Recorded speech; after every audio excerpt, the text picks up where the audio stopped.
Hi, welcome back to my channel, Beautiful Minutia. If you're new here, my name is Tiffany, and today I am doing the book buffet tag. I'm actually really behind on tags. I've had like multiple people tag me within the past like month or so. So you will be seeing quite a few tags from me in the near future as I'm trying to catch up on those. Also, I went to the eye doctor today and I feel like my eyes, like my pupils are so big. So hopefully that's not noticeable as much on the video, but I guess we'll see. Okay, so I was tagged for the book buffet tag by Noah from Everyone Who Reads It Must Converse, and the original tag was created by Bookmarks and Breadsticks, so I will link both of their accounts down below so you can go check them out. All right, let's get started. So question number 1 is an appetizer, a short story, novelette, or novella that you wish could be expanded into a full-length novel or get a novel-length sequel. I actually do not read a ton of short stories. They're just like not my favorite. I prefer to be like more immersed in books, basically. But the short stories that I do enjoy, I feel like they do it really well. But I do have an answer for this one.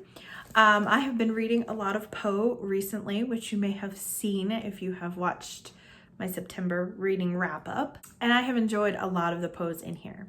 However, the very first one that I read out of this book was The Cask of Amontillado, and I found myself really wishing that we had some backstory on that one. I just felt like it felt more disjointed to me than I wanted it to. I didn't feel as immersed in this like basically revenge story because I wish I had known like what it was that like upset the narrator so much, and I just found myself wishing that there was more context to it. So I don't feel like it needs to be like full novel length, but like novella length I feel like would have made it a little bit more interesting for me. The next prompt is salad bar. Pick 3 ingredients, plot elements, writing style, tropes, etc.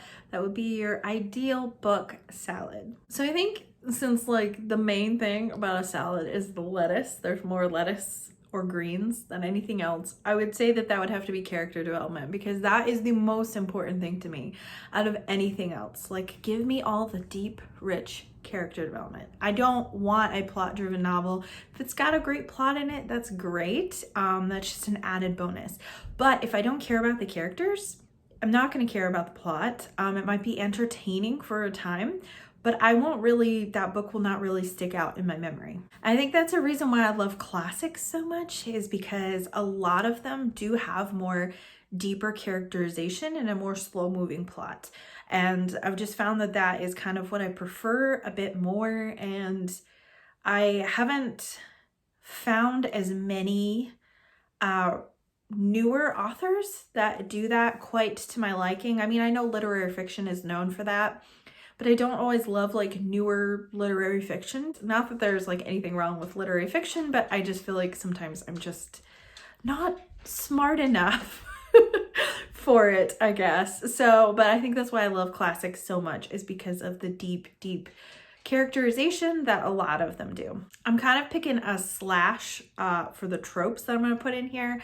I love friendships and found family in books. I feel like books that focus more on friendship and found family are so much more my jam than books that have a lot of romantic tropes in them. I find that romantic tropes are just super like, I don't know, they just make me cringe a lot of times, like love triangles and enemies to lovers and all these tropes that are very prevalently found in a lot of modern books, particularly it seems like YA and or fantasy books. And I love, like, let's talk about friendship. Let's talk about found family. I'm much more into relationships that have like a depth to them than just like initial attraction, I guess. I think maybe that goes back to the character development as well, that I like a relationship development rather than just kind of like this instantaneous thing or just like mutual attraction type of thing. So I think that that's why I prefer friendship and found family tropes over romantic tropes. I guess technically that's 3. But I also was thinking in terms of like fantasy, but I guess even not fantasy as much. I like an immersive world. So I like to really feel like I'm there. I like to have a lot of descriptions of like, what is the character seeing? What are they smelling? What are they tasting? What is it really like there? And I feel like that's very, very helpful in fantasy novels to kind of build the world itself. But I find that I like that in other novels too. I love descriptions of nature. Those are some of my favorite books that just beautifully describe nature. Ellen Montgomery does a fantastic job of that in pretty much all of her novels. She really talks about seasonal things and Prince Edward Island and the kind of plants that grow there and what the weather is like and all those kinds of things. So it makes you really feel like you know what it's like to be there. And that is something that I also really, really love in my books. So since I listed 2 tropes, I feel like that's kind of 4 ingredients, but I'm lumping friendships and found family together. The next question is Dosa Station, a slim volume that packs a significant punch. I actually don't know is it said Dosa Station? I've never even heard of a Dosa Station before, so this is an interesting question. But for a slim volume that packs a significant punch, I have to say The Death of Ivan Ilyich by Leo Tolstoy.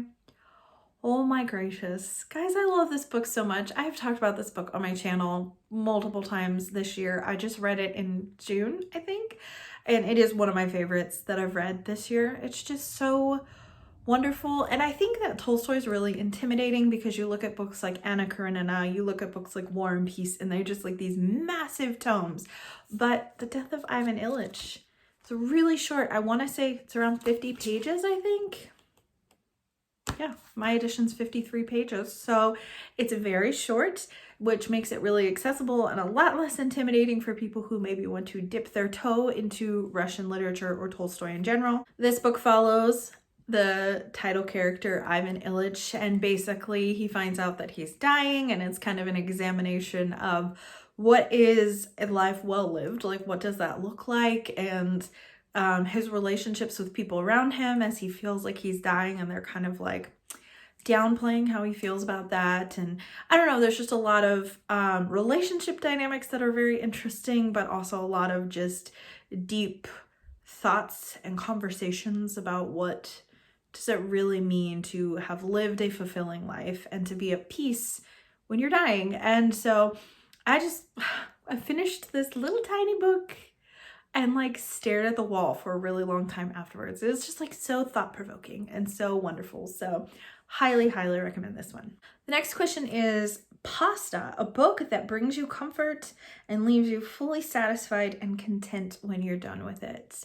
And for this one, I'm going with Anne of Green Gables by Ellen Montgomery, but really pretty much any Ellen Montgomery falls into this category. Any of the Anne books, any of the Emily books, Story Girl, The Golden Road, like all of those are just, they're so wonderful. There's just something about Ellen Montgomery's writing style that is just so comforting to me. It's just so warm and cozy, and I just love that. I think part of it is like her nature descriptions. Part of it is the optimism of her characters, even though I would say the Emily books are a little darker, I think, than the Anne books, but there's still just like this optimism and hope for the future, and just, I don't know, they're just so beautifully written and the characters are just so wonderful. And yeah, pretty much every Ellen Montgomery book that I've ever read has brought me so much joy and comfort. Question number 5, a book that is hearty, whether it's long, fills you up with gooey warmness, or was just a slog to get through. I chose a book that's long, filled me up with gooey warmness, and also had moments that were a slog to get through. And I read it this year, so can you guess which one it is? If you guessed Les Miserables, you are correct.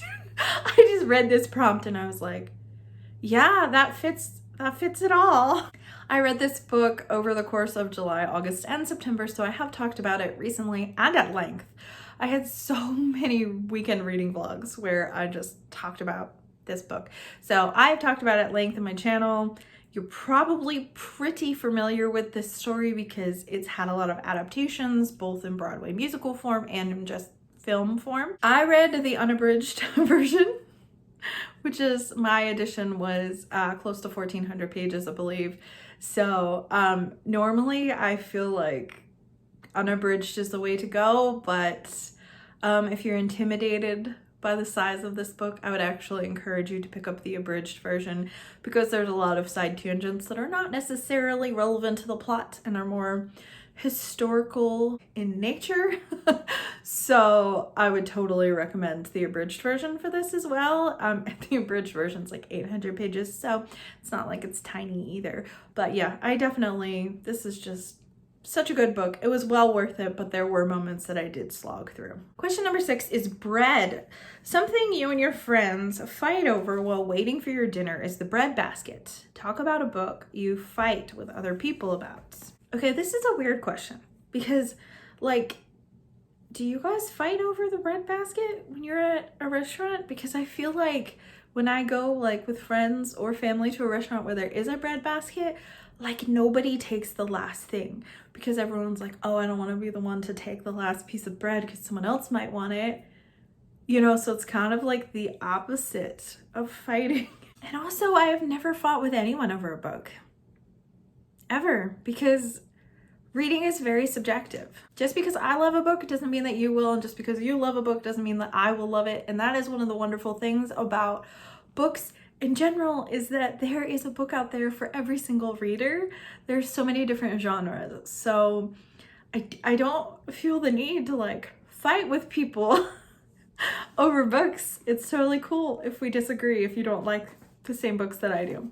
But a book that I most recently had a lot of discussion and disagreement over in a read-along was Memoirs of a Geisha by Arthur Golden. We had some very, very differing opinions on this book. In our read-along, there was a lot of people who participated in it, and then we did a live show where we discussed it, but the ending was very, very polarizing. There were people who absolutely loved it and were so on board with it. And then there were people who absolutely hated it. And those of us who hated it, a lot of us hated it for different reasons. So that's super interesting. I will link the live show down below if you want to watch it. We do talk in depth about the spoilers and stuff for that. But the ending of this book actually completely ruined it for me. And for other people, it, like, made it for them and made it so much better. And so it was just really interesting. We had a lot of discussion surrounding that and a lot of disagreement, but there was no fighting. We could all see where, like, each other was coming from and just be like, okay, yeah, I see why you feel that way. It didn't hit me that way, but I totally, like, understand your perspective. So, like, there was no fighting or anything, but I would say this was the only book that I've read recently where I have actually had disagreements with the people that I'm reading it with. The next prompt is Cheese Room, a book with a happily ever after ending. Again, maybe I just don't go to that many restaurants, but I've never been in a restaurant where there's a whole room dedicated to cheese. But I also can't have dairy, so I wouldn't venture into it if they did.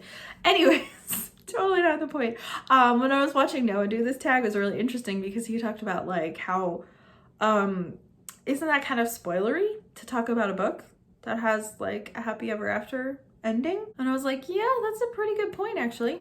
But I did grab a couple books where I feel like it is not spoilery to tell you that they have happy endings. And here is why. Both of these are actually kind of, well, I was gonna say they're fairy tale retellings. One is a fairy tale retelling, one is, like, folklore. So I feel like when you're reading a fairy tale retelling, you're pretty sure that everything's gonna end up okay.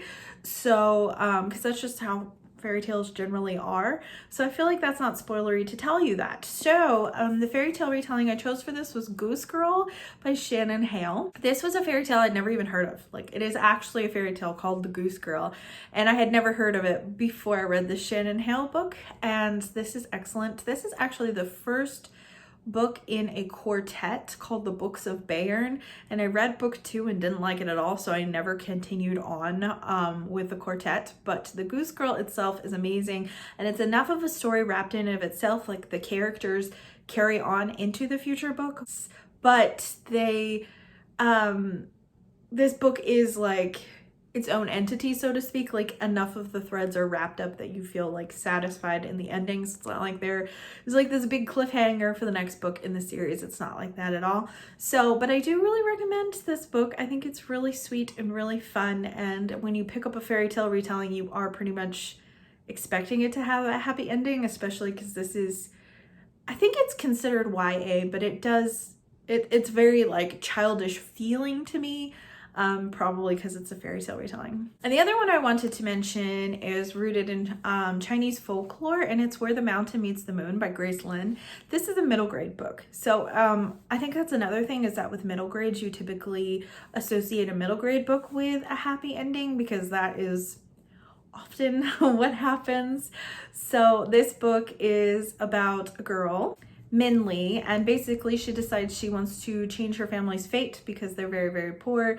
And she goes on this adventure. She meets this dragon, as you can see from the cover. But throughout the entire story, there is like Chinese folk stories that are woven in and then become part of the plot.